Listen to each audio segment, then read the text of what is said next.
Jauh pedih rasaku terbawa, terbuai mimpi, terbuai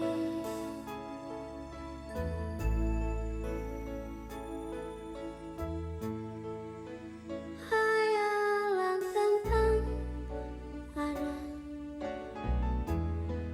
Matikan sinar menunggu waktu, terjerat asa, buramkan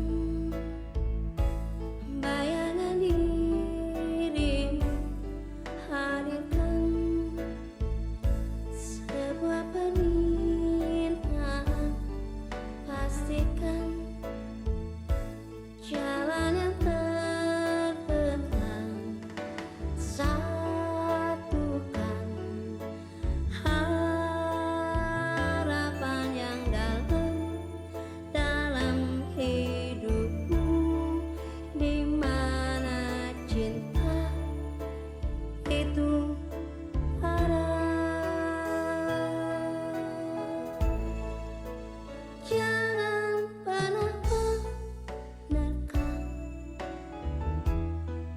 biarkan waktu yang berbicara, terjerat asa, buramkan bayangan dirimu, hadirkan sebuah permintaan, pastikan jalan yang terbentang, satukan harapan yang dalam hidupmu, di mana cinta itu ada.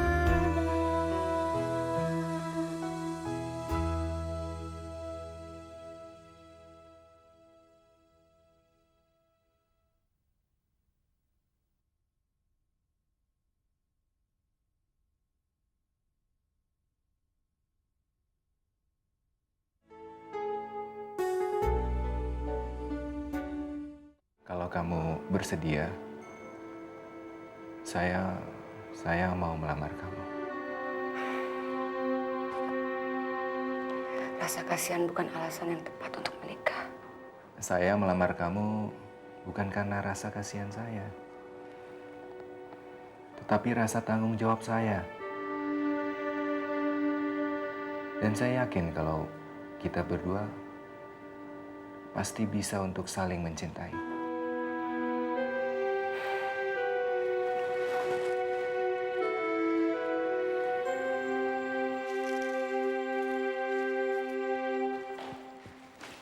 Loh, kamu nggak ke kantor, Vi? Enggak, Ma. Ma, Vivi mau mengundurkan diri. Menurut Mama gimana? Kalau itu memang jalan yang terbaik untuk kamu, Mama setuju.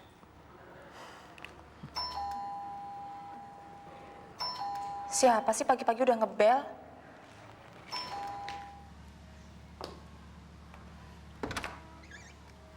Ros. Sil, kamu nggak ke kantor? Sorry deh, Ros. Kayaknya gue mau minta berhenti kerja aja. Loh, kenapa?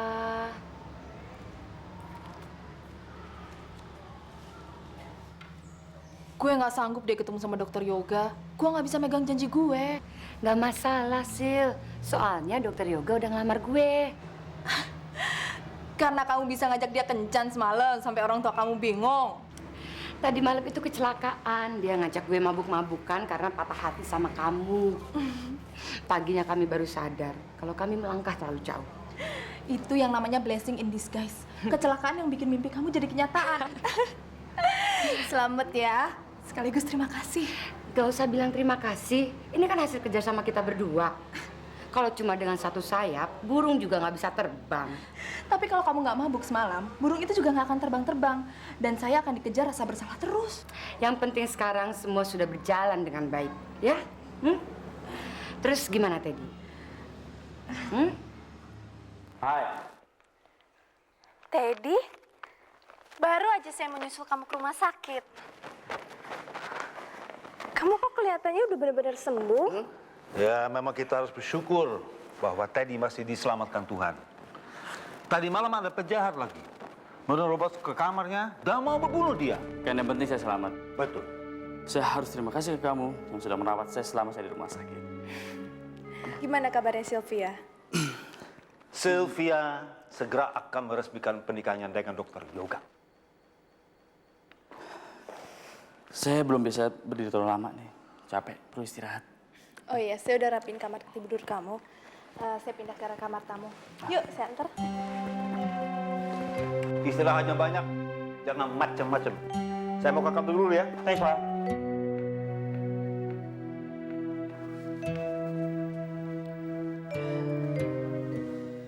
Ternyata selama ini saya salah nilai kamu. Seharusnya saya nggak izinin kamu untuk kawin sama Tony. Saya kan udah bilang sama kamu. Saya maunya sama kamu. Ya, tapi kan kamu nggak secara terang-terangan nolak lamarannya Tony. Ya mungkin kamu punya sifat yang sama seperti saya. Nggak tegaan orangnya. Sekarang Tony sudah tidak ada. Dan masa perkabungan saya sudah lewat. Kita bisa menikah kapan saja. Papa pasti nggak setuju. Loh, bukannya dia sayang sekali sama kamu? Sayang sama saya? Itu sih cuma sandiwara. Anak kesayangannya Papa tuh Tony. Seluruh harta warisannya itu jatuhnya ke Tony. Kecuali rumah dan perusahaan. Padahal kamu tahu sendiri kan kalau Tony itu anak di luar nikah. Yang bener. Gini, ibu saya dijodohkan dengan Papa. Tapi Papa tidak pernah mencintai ibu saya. Cintanya Papa itu ya ke ibunya Tony. Saya nggak tahu kalau kamu tuh diam-diam benci sama papa kamu. Sekarang, kamu jadi janda kaya. Sebentar lagi seluruh harta warisan Tony akan jatuh ke tangan kamu. Tapi kamu masih punya harapan kan? Perusahaan dan rumah ini bisa jatuh ke tangan kamu. Selama Papa masih hidup atau dia menikah dengan orang lain, saya cuma bisa gigit jari. Gimana kalau dia meninggal sebelum kawin lagi? Ya, rumah dan perusahaan jadi milik saya. Dan kita bisa segera menikah. Ya.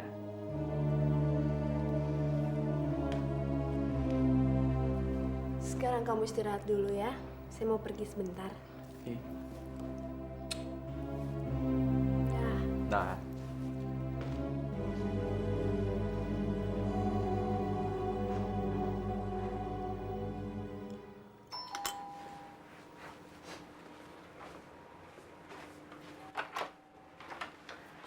Gue minta kamu jangan ganggu Teddy. Gue mau kawin sama dia. Dia harus lewatin mayat saya dulu. Bodoh. Ini proyek gede. Gue bakal dapat warisan Tony. Kalau gue kawin sama Teddy, gue juga bakal dapat warisan dia begitu dia mati.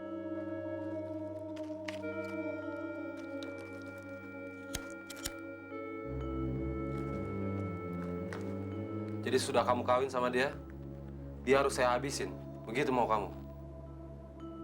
Kunci semuanya adalah Surya Kusuma. Habisin dia dulu. Skenario berikutnya, gue atur lagi. Oke. Ini proyek gede.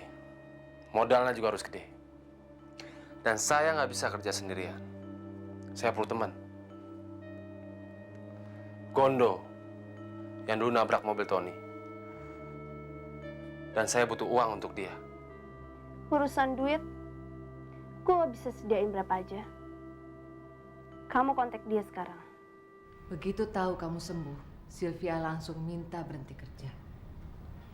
Tante pikir lebih baik kalian cepat menikah sebelum Sylvia berubah pikiran lagi. Belum bisa, Tante. Dalam waktu dekat ini, saya belum bisa menikah dengan Sylvia. Apa Tante nggak salah dengar? Biar saya jelaskan dulu. Kami minta penjelasan yang masuk akal.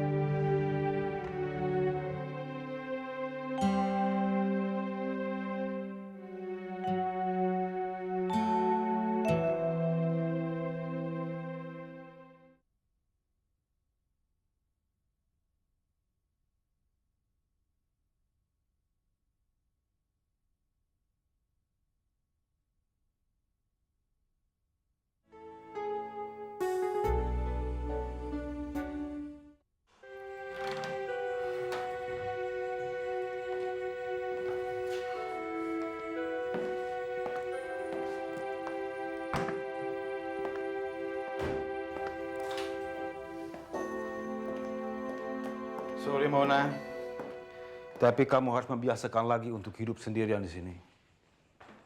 Kalau kamu nggak sanggup, ya silahkan kamu pulang ke Hong Kong. Yang jelas, saya tidak suka kalau Teddy jatuh cinta sama kamu. Saya hanya memperhatikan dia seperti seorang saudara. Mona, kamu wanita cantik. Saya ingat pepatah, dua batang bambu tidak akan bergesekan kalau tidak berdekatan. Dan Teddy sekarang patah hati. Dan perasaannya sangat rawan. Saya tidak mungkin bisa menjauhi Papa dan Teddy. Karena saya tidak punya kerabat lain. Loh, kamu masih ada sepupu kan? Siapa namanya? Jerry? Kata kamu dia suka mengurus kamu dulu.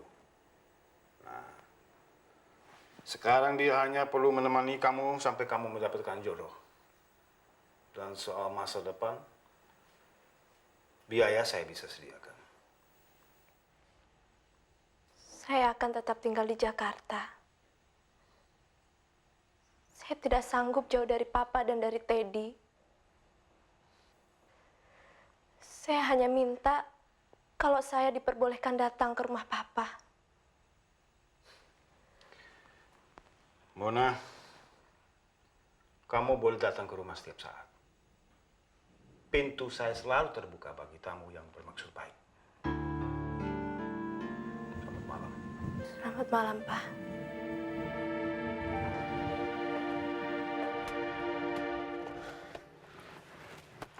Sampai kapan?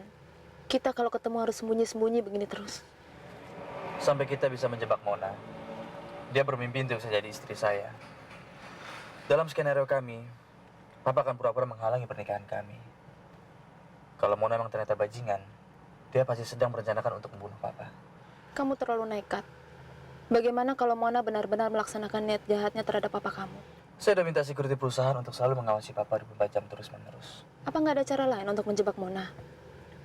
Ini masalahnya bukan hanya Mona, tapi orang-orang yang bantu dia. Kamu mesti ekstra hati-hati. Soalnya Mona kan tinggal satu rumah sama kamu. Enggak. Papa udah pura-pura mengusir dia untuk kembali ke rumah almarhum Tony.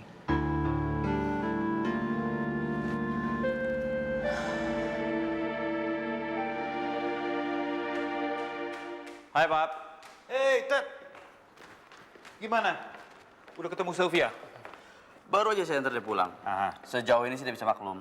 Terus gimana Mona? Udah, baru Papa anterin ke rumahnya Tony. Sesuai dengan rencana kita. Tapi kelihatannya dia sangat kesel sama Papa. Kalau gitu, saya ganti baju dulu, terus saya langsung ke sana. Biar dia keluarin unek-uneknya semua sama saya. Ya. Tapi kamu hati-hati sama dia. Papa semakin curiga dia adalah otak di belakang kematian Tony. Dan pasti dia nggak kerja sendiri. Nah, mana? Ayo.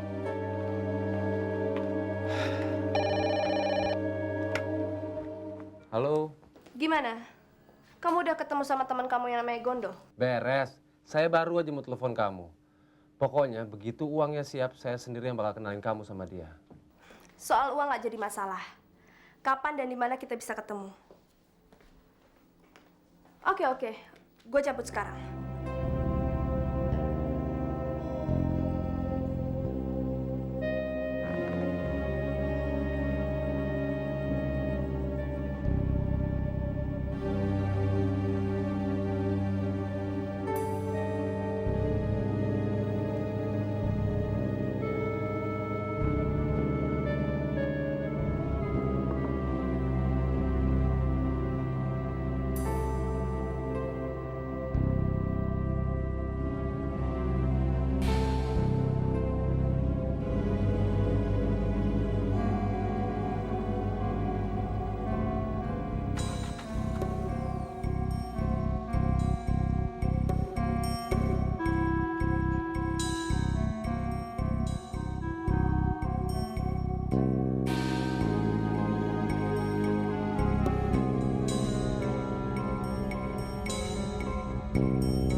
Mona, ini Gondo yang saya bilang. Gondo. Gue udah denger semuanya dari Jerry. Gue terima order kamu. Dengan catatan, kamu harus jujur sama Jerry. Dia sahabat gue. Kamu harus kasih Jerry bagian dari warisan yang bakal kamu terima. Kalau tidak, giliran kamu gue habisin. Paham?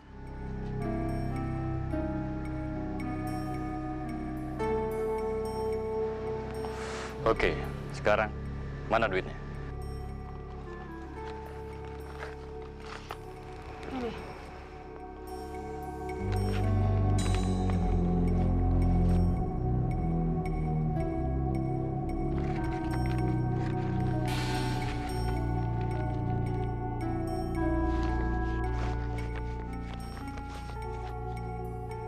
Sekarang kalian pergi duluan.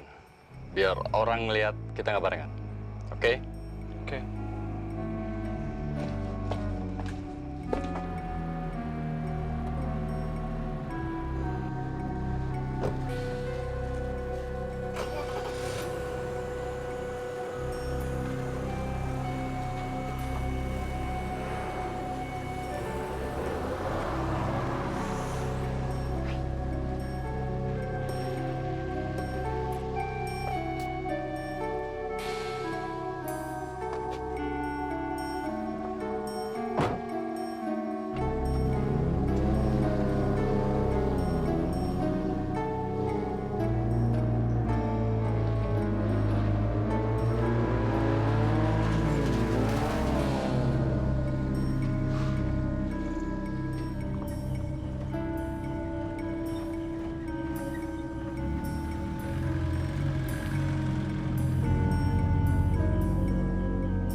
Gila.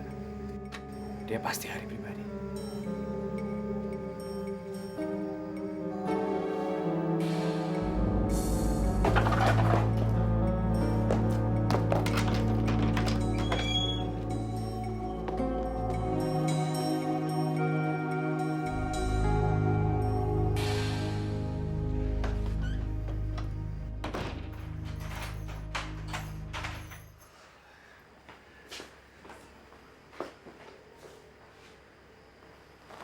Ada apa sih? Kelihatannya ada yang memata-matai saya. Siapa? Nggak tahu. Mungkin polisi.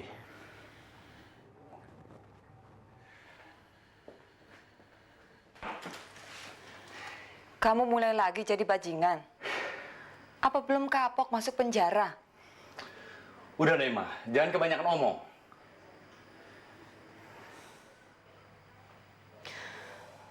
Mas, kok Mas diem aja sih?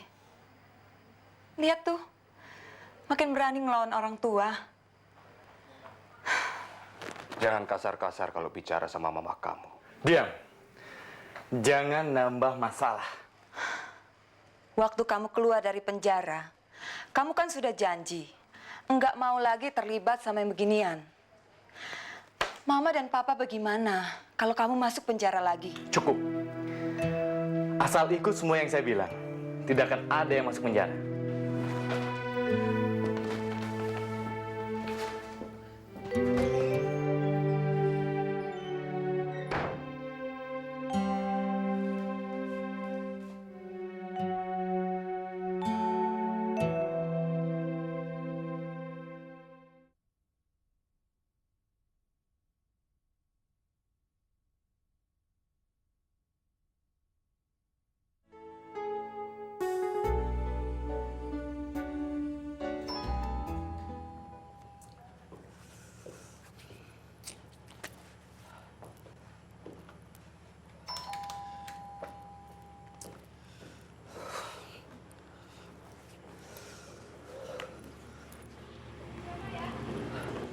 Saya Teddy, Tante.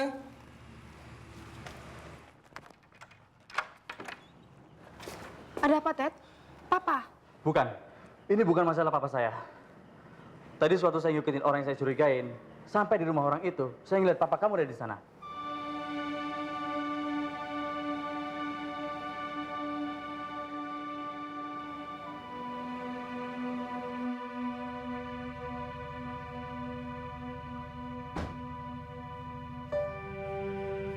Ayo, Pak. Cepet, Pak.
Kamu yakin orang itu papa saya?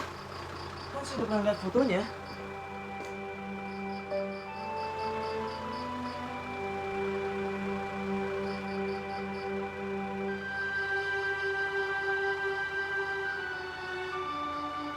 Orangnya bukan sekedar mirip, tapi memang persis ini. Saya yakin deh papa kamu. Cuman rambutnya udah ada uban dan pandangan matanya kosong.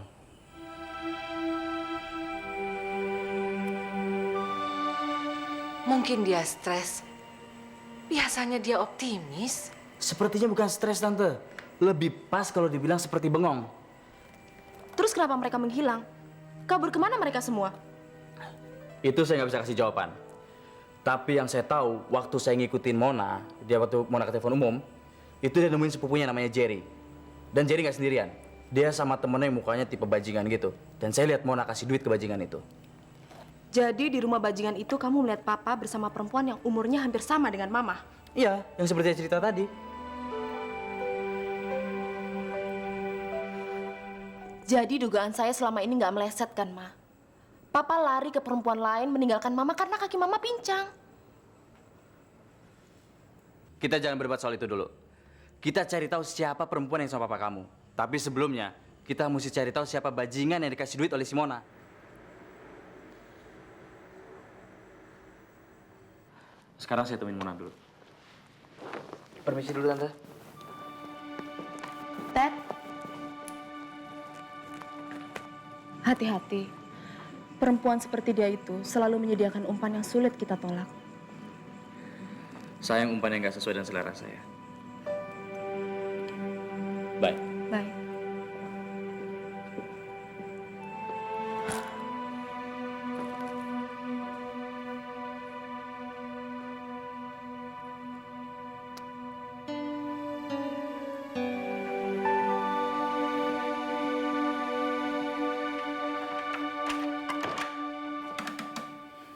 Sorry, saya ganggu tidur kamu. Nggak apa-apa kok, saya belum tidur. Ayo masuk.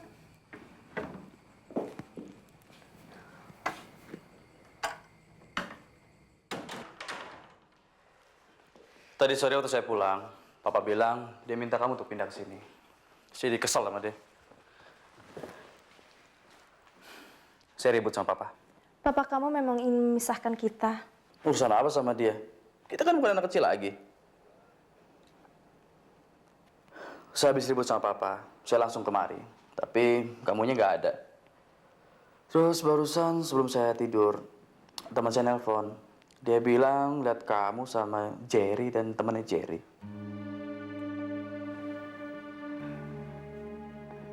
Oh, Jerry baru aja balik dari Hong Kong. Dia bilang dia mau ketemu saya karena ada masalah keluarga. Terus ya saya nyusul ke sana. Dan kebetulan ada temennya dia namanya Gondo. Saya nggak lama kok di sana, saya cuma sebentar. Habis itu terus saya pulang. Jerry tinggal di mana? Dia tinggal di hotel. Dia nggak mau tinggal sama saya. Soalnya nggak enak, ntar dipikir sama tetangga yang bukan-bukan. Kalau gitu, kapan-kapan undang dia makan malam ya?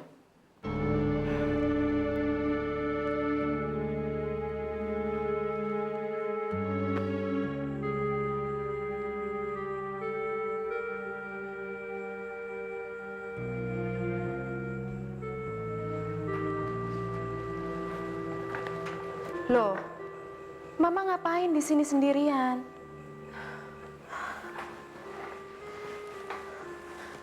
Mama kok belum tidur? Mana bisa Mama tidur sekarang? Bapak kamu ternyata masih hidup. Dan dia ada di kota ini.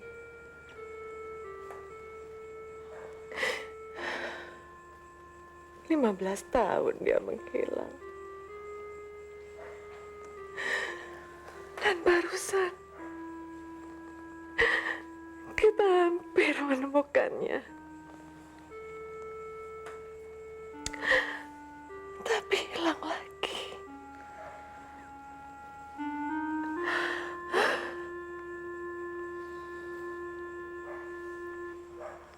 Assalamualaikum. Waalaikumsalam. Gimana, Ted? Saya belum dapat informasi yang jelas. Mona cuma bilang kalau sepupunya si Jerry itu baru datang lagi dari Hong Kong. Dan temennya yang saya ikutin sampai ke rumahnya itu namanya Gondo. Mungkin kita bisa cari tahu dari yang namanya Jerry itu. Siapa Gondo? Dan siapa yang ikut kabur dengan suami saya? Saya nggak tahu apa Jerry itu sudah kenal saya atau belum. Tapi saya bisa merubah dandanan saya, terus ngedeketin dia untuk mendapatkan informasi.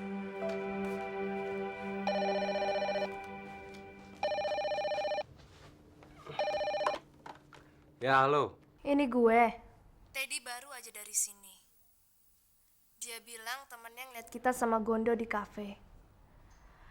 Kamu bilang sama Gondo, Pak Surya Kusuma jangan diapa-apain dulu.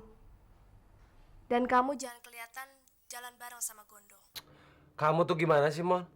Kemarin kamu yang pengen saya cepet-cepet untuk ngabisin mertua kamu. Supaya kamu cepet dapat warisan. Sekarang kamu pengen saya tunda.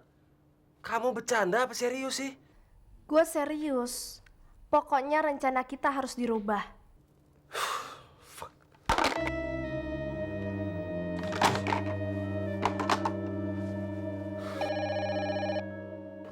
Udah, pokoknya saya...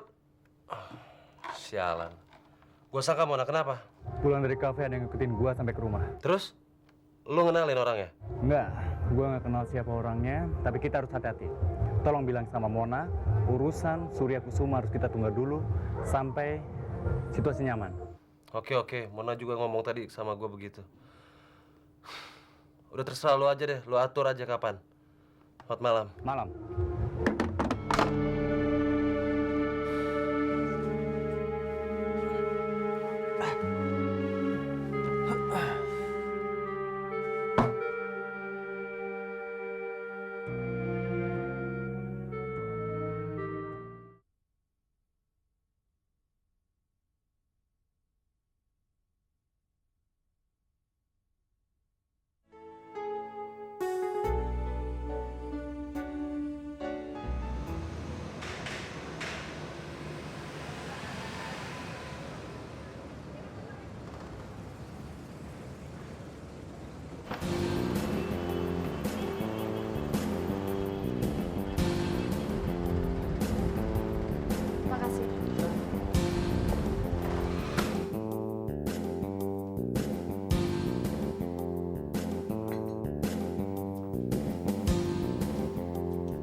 Saya Livia.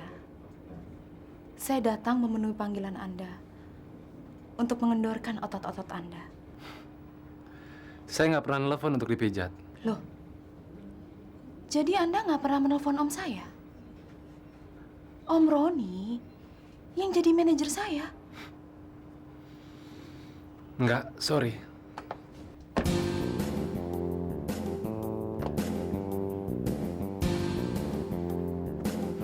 Kalau saya pulang dengan tangan hampa, saya akan dibukuli om saya. Saya mohon, Anda coba pijatan saya. 1 kali saja. Saya jamin, tangan saya akan membuat Anda melupakan wanita yang pernah Anda kenal. Boleh. Kebetulan saya ingin melupakan seorang perempuan.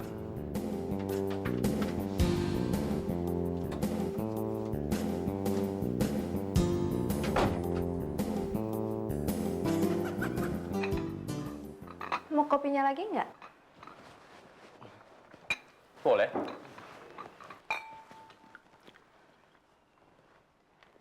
Makasih.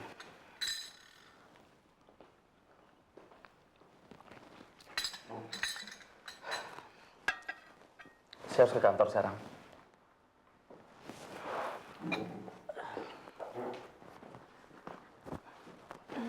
Kamu mau kemana ntar malam?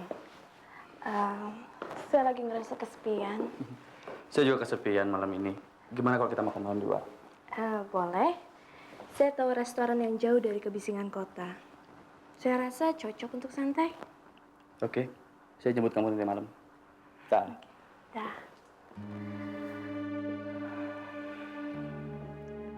Teddy udah ada dalam genggaman gue. Semuanya akan lancar kalau Jerry akan lenyap dari kehidupan gue. Saya baru saja ketemu Jerry. Kalau nanti malam dia tidak bisa ngajak Mona makan keluar, dia akan mengajak saya makan di luar. Kebetulan, saya akan makan malam sama Mona nanti. Dan saya akan cari akal supaya dia cerita soal kecelakaan itu. Saya juga mau ngakalin Jerry, supaya saya dapat bertemu dengan Gondo dan ke papa saya. Seandainya kamu bisa ketemu papa kamu, mungkin nggak dia diajak pulang? Kemungkinannya kecil, karena dia udah menjadi milik wanita lain. Saya hanya mau tanya, kenapa dia meninggalkan Mama begitu saja pada saat dia terbaring di rumah sakit? Kenapa tidak menunggu Mama sembuh? Sekarang kamu cari tahu apa hubungan antara Gondo dan papa kamu. Oke?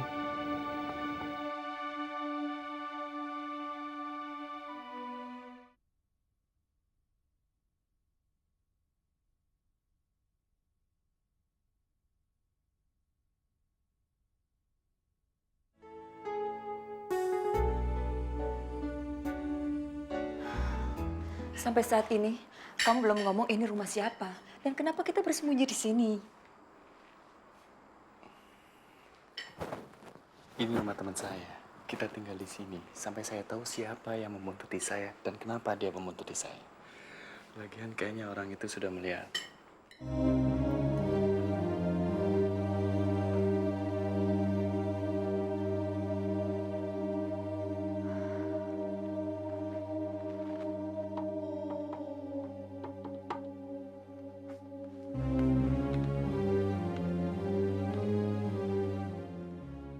Halo, Mona. Sebentar lagi saya ke situ ya. Kita makan malam di luar. Apa? Kamu janjian makan malam di luar bersama Teddy? Ah, gila kamu. Kamu benar-benar cari penyakit. Kalau kamu mau gue dapat duit yang banyak dan hidup mewah untuk selamanya, tunggu aja hasilnya. Tapi jangan ngerecokin gue lagi. Perempuan brengsek!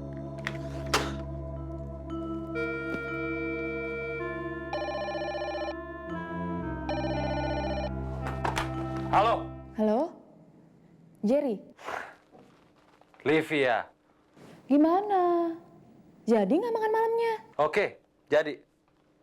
Saya tunggu kamu sekarang ya. Saya dandan dulu dong. Bye, cowok keren.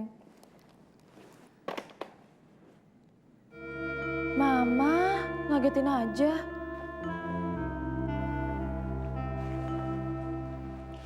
Kamu nggak usah cari papa kamu lagi. Ma, sekarang ini hanya tinggal selangkah lagi. Selangkah atau sejuta langkah.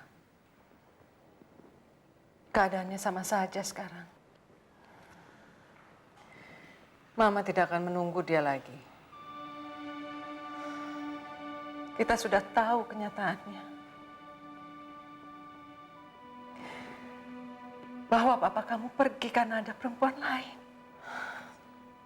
Mungkin bagi Mama, itu adalah jawaban.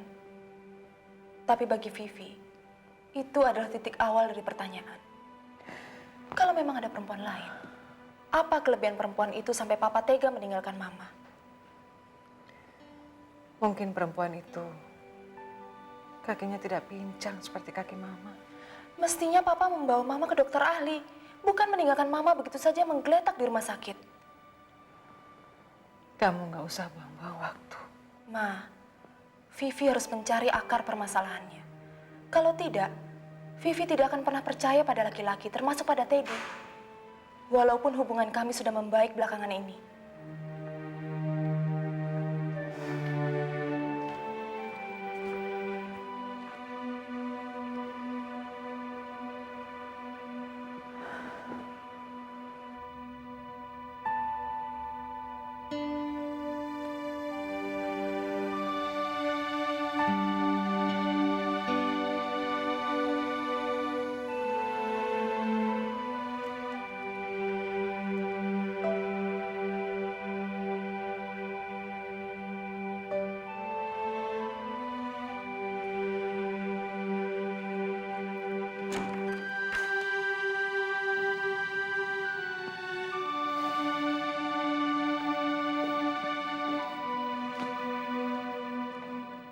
Ma,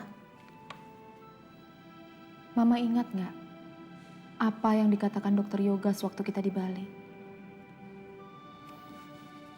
Papa mungkin pergi bukan karena kemauannya.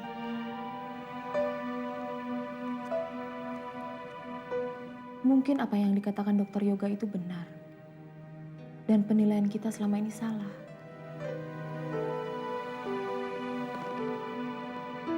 Doakan saya, Ma.